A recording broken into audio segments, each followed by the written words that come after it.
Night duty ಮಾಡ್ತಾ ಇದ್ವಿ. ಒಂದ್ ಗಾಡಿ ಜೋರಲ್ಲಿ ಸ್ಪೀಡಲ್ಲಿ ಝುಯ್ ಅಂತ ಬಂತು. ಹೋಗ್ತಾ ಇದ್ಬಿಟ್ಟು ಮಿಷನ್ ತಗೊಂಡು ಕೂದಿ ಅಂತ ಅಂದ್ವಿ. ಕೂತಿದ್ದಂಗೆನೆ ಜೋರಾಗಿ ಬಡ್ಕೊಳಕ್ ಶುರು ಮಾಡ್ತು, ಕೀ ಕೀ ಕೀ ಕೀ ಕೀ ಅಂತ. How irresponsible. ಅಷ್ಟೊಂದು ಕುಡ್ತಿದ್ರಾ? ಟ್ವಿಸ್ಟು ಅಲ್ಲಿರೋದಲ್ಲ, ಇಲ್ಲಿರೋದು ಕೇಳಿಸ್ಕೊಳ್ಳಿ. ತಲೆ ಎತ್ತು ನೋಡ್ದಾಗ ಯಾರು ಹೇಳಿ? ಯಾರು? ನಮ್ ಜಯದೇವ್ ಸಾಹೇಬ್ರು. ಮೊದ್ಲಿಗೆ ನನ್ ಯಾರು ಅನ್ನೋದು ಗೊತ್ತೇ ಅನ್ನೋ ತರ ಮಾತಾಡಿದ್ರು. ಆಮೇಲೆ ನೋಡಿದ್ರೆ ಇವಳನ್ ಕೇಳಿ ನನ್ ಯಾರು ಹೇಗೆ ಅಂತ ಬಿಲ್ಡಪ್ ಕೊಡೋದಕ್ಕೆ ಶುರು ಮಾಡಿದ್ರು. 10 ಜನ್ಮ ಎತ್ತು ಬಂದ್ರು ಅದಕ್ ಬುದ್ಧಿ ಬರಲ್ಲ ಆಕರೆ. ಏನ್ ಗೊತ್ತಾ ಆಕರೆ, ಅವ್ರು ಸೈಲೆಂಟ್ ಆಗಿ ತೆಪ್ಪಗಿದ್ದಿದ್ರೆ ಫೈನ್ ಕಟ್ಟಿ ರೈಟ್ ಹೇಳು ಅಂತ ಹೇಳ್ತಿದ್ವಿ. ಆದ್ರೆ ಅವ್ರ ಮಾತಿಗೂ ಪರ್ಸನಲ್ ಆಗಕ್ಕೆ ಶುರು ಮಾಡಿದ್ರು. ನಾನ್ ಹೇಳ್ದೆ ಪ್ರೊಸೀಜರ್ ಏನಿದೆಯೋ ಅದನ್ನೇ ಮಾಡಿ ಸರ್ ಅಂತ.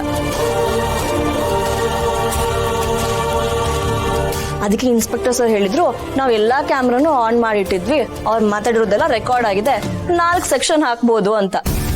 ಆಮೇಲೆ ಅಷ್ಟ್ರಲ್ಲಿ ಒಬ್ರು ಕಾನ್ಸ್ಟೇಬಲ್ ಲಾಠಿ ತಗೊಂಡ್ ಬಂದ್ರು ನೋಡಿ. ಚೆನ್ನಾಗ್ ಹೊಡೆದ್ರಾ? ಬಿಟ್ಟಿದ್ರೆ ಹೊಡಿತಿದ್ರ ಏನೋ, ಅದನ್ನ ನಾನೇ ತಡ್ದೆ. ನೀನ್ ತಡ್ದ್ಯಾ? ನಾ ತಡ್ದೆ. ಆಮೇಲೆ ನಾನೇ ಲಾಠಿ ತಗೊಂಡು 4 ಬಿಟ್ಟೆ. ಅಕ್ಕರೆ ಫುಲ್ ಕೋಟಿಂಗ್, ಡಬಲ್ ಕೋಟಿಂಗು. ಅವ್ರಾಗಿದ್ರೆ 4 ಹೊಡಿತಿದ್ರ ಏನೋ, ನಾನಾಗಿದ್ದಕ್ಕೆ ಜಾಸ್ತಿನೇ ಬಿಟ್ಟಿದ್ದೀನಿ.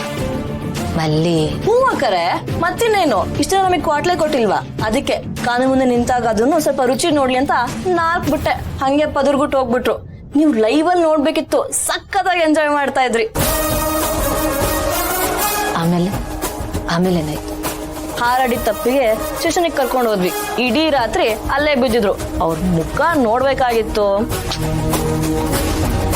ನೆಕ್ಸ್ಟ್ ಕೋರ್ಟಿಗೆ ಸಬ್ಮಿಟ್ ಮಾಡ್ತಾರೆ. ವಿಡಿಯೋ ಎವಿಡೆನ್ಸ್ ಇದೆ, ಅದ್ರ ಮೇಲೆ ಡಿಸಿಷನ್ ಆಗತ್ತೆ. ವಾರ್ನಿಂಗ್ ಕೊಡ್ಬೋದು, ಇಲ್ಲ ಅಂತಂದ್ರೆ ಫೈನ್ ಕಟ್ಟಿ ಬಿಡ್ಬೋದು. ಬೇಕಿದ್ರೆ ಡ್ರೈವಿಂಗ್ ಲೈಸೆನ್ಸ್ ಕೂಡ ಕ್ಯಾನ್ಸಲ್ ಆಗತ್ತೆ.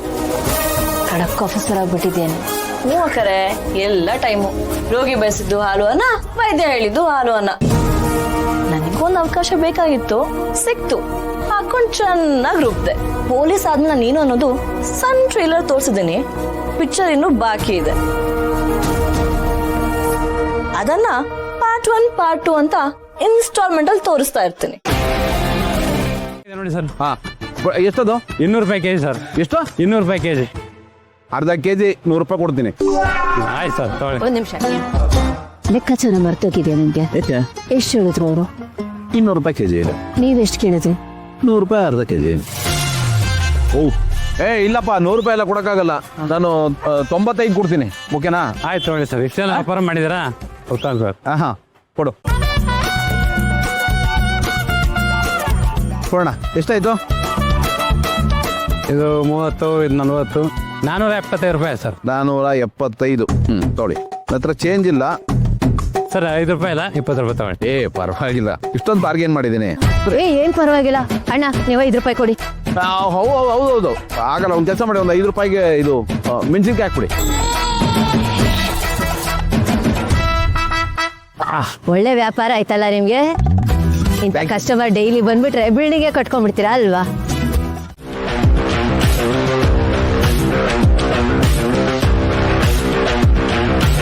ಯಾಕೋ ಮಂದದಿ, ನೀನು ಎಷ್ಟೇ ಮಾತಾಡಿದ್ರು ಏನೇ ಮಾತಾಡಿದ್ರು ಬಾ ಮೈದಾನ ಒಂದು ಚಿಕ್ಕ ಸ್ಥಳಿಗೆ ಕೊಟ್ಟಿದ್ದೆ ನಿನಗೆ. ಅದೇ ತಪ್ಪಾಯ್ತು. ಅದು ನೀನು ಮಾಡಿದ್ದೇನು? ಏನಂತ ಹೇಳಿದೆ ಅವಳ ಹತ್ರ ನನ್ನ ಬಗ್ಗೆ?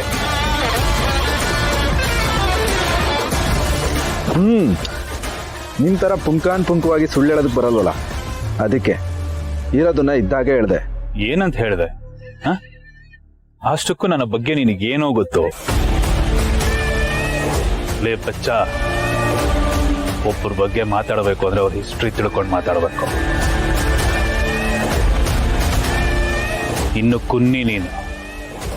ಅಷ್ಟಕ್ಕೂ ನನ್ನ ಬಗ್ಗೆ ನಿನಗೇನು ಗೊತ್ತು ಅಂತ ಮಾತಾಡಿದ್ಯಾ? ನೀನು ಬೆಳೆದಿರೋದು ನಮ್ಮ ಹಂಗಲ್ಲಿ. ಇವತ್ತು ನನ್ನ ವಿರುದ್ಧನೇ ಇಷ್ಟೆಲ್ಲ ಮಾತಾಡ್ತೀಯ ಅಂತ ಅಂದ್ರೆ ಮೆಚ್ಚಲೇಬೇಕು. ಒಂದು ಮರಿಬೇಡ ಜೀವ, ನೀನಾಗಿರ್ಲಿ ನಿನ್ನ ಮನೆಯವರಾಗಿರ್ಲಿ, ನಿನ್ನ ಇಡೀ ಮನೆ ಇರೋದು ಅಂಡ್ ಇಲ್ಲಿವರೆಗೂ ಬೆಳೆದಿರೋದು ನಮ್ಮ ಮನೆಯವರ ಹಂಗಿಂದ. ಅದನ್ನ ಮರಿಬೇಡ. ನಿಜ, ಇವತ್ತು ನಾನು ಏನಾದರೂ ಬೆಳೆದಿದ್ದೀನಿ ಅಂದರೆ ಅದಕ್ಕೆ ಭಾವ ಕಾರಣ, ಮಹಿ ಕಾರಣ. ಹಾಗಂತ ತಪ್ಪನ್ನ ತಪ್ಪು ಅಂತ ಹೇಳೋದಕ್ಕೆ ಧೈರ್ಯ ಕೊಟ್ಟಿದ್ದು ನನ್ನ ತಂದೆ ತಾಯಿ. ಸೊ ಈ ಥರ ಹೆದರಿಸಿ ಬೆದರಿಸಿ ಏನೂ ಬದಲಾಗೋದಿಲ್ಲ. ನಿನ್ನಂತವನ ಹತ್ರ ನಡೆಸೋ ಮಟ್ಟಕ್ಕೆ ನಾನು ಇಳಿಯೋದು ಇಲ್ಲ. ಏನ್ ಅನ್ಕೊಂಡಿದ್ಯಾ ಜೇಡಿ ಅಂದ್ರೆ? ನನ್ನ ಲೆವೆಲ್ಲೇ ಬೇರೆ ಕಣ.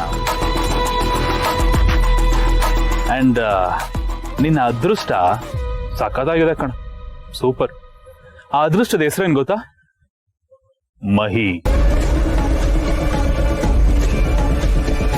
ನನ್ನ ತಂಗಿ ಗಂಡ ಅನ್ನೋ ಒಂದೇ ಕಾರಣಕ್ಕೆ ನಿನಗಿಷ್ಟೆಲ್ಲ ಮಾತಾಡಕ್ ಬಿಡ್ತಾ ಇದೀನಿ ಹೊರತು ಇಷ್ಟೊತ್ತಿಗೆ ಕತೆನೇ ಬೇರೆ ಆಗಿದೆ. ಕತೆ ನಿಂದೆ, ಆದರೆ ಅದಕ್ಕೆ ಚಿತ್ರಕಥೆ ನಾನು ಬರಿತೀನಿ.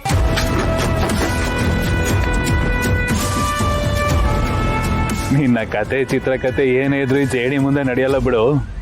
ಹಂಗೆ ಮುಳುಗಿಸ್ಬಿಡ್ತೀನಿ ಸ್ಕ್ರಿಪ್ಟ್ನ. ಈ ಜೇಡಿ ಕದರೇ ಬೇರೆ ಕಣ.